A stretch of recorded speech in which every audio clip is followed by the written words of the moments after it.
Monanio-inĩ marĩa maharĩrĩirio nĩ rũhonge rwa ũthuthuria wa mĩtitũ rwa KEFRI kaunti-inĩ ya Lamu, arutwo na aciari mekinyĩtie gũtaũkwo makĩria ciĩgiĩ bata wa ũrĩmi na makĩria mũno ũhandi wa mĩtĩ mĩthemba ĩtiganĩte.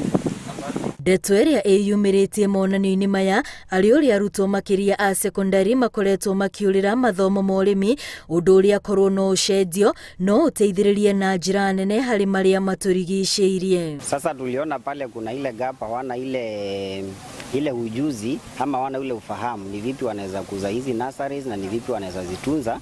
Kwa hivyo tukaona hii hafla pia itasaidia sana kuja kuelimisha wanafunzi, ndio wakienda kufanya zile project zao at least watakuwa washanufaika na yale mafunzo yetu na watakuwa na ule ufahamu zaidi. Wanafunzi wengi hawajapenda kuipendelea sababu ya ile asili yao kwamba wametoka katika familia ambazo hawafanyi kilimo kwa wingi. Lakini ukiwa na mikutano kama haya ya KEFRI inaweza kuhamasisha wasichana wengi au wanafunzi wengi kufanya hili somo la kilimo.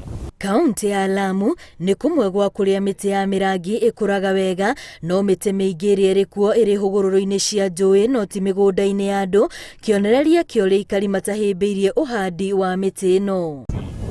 Mianzi ziko kwa mashamba za watu katika msitu wa Kenya Forest Service. Ile eneo ambalo tumepanda mianzi ni eneo la Witu na tunaendelea kupanda hizi miti baada ya aikari marahinyĩrĩrio mathiĩ na mbere na kũmĩhanda tondũ wa ũguni mũnene ũrĩa ĩngĩkorwo naguo rĩrĩa yakũra na yakinya ya kũgethwo. Pia inatumika kwa dawa. Bambu pia inaliwa, ni chakula.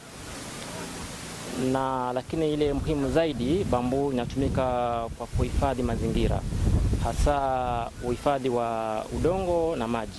Oho monanio-inĩ maya arĩa marekinyĩtie no mathomithĩtio ũrĩa mangĩrora mĩtĩ ĩrĩa ĩkoretwo ĩkĩhandwo nĩguo ndĩkome. Ngĩribotera Inooro TV, rĩtwa rĩakwa nĩ Wambui wa Macharia.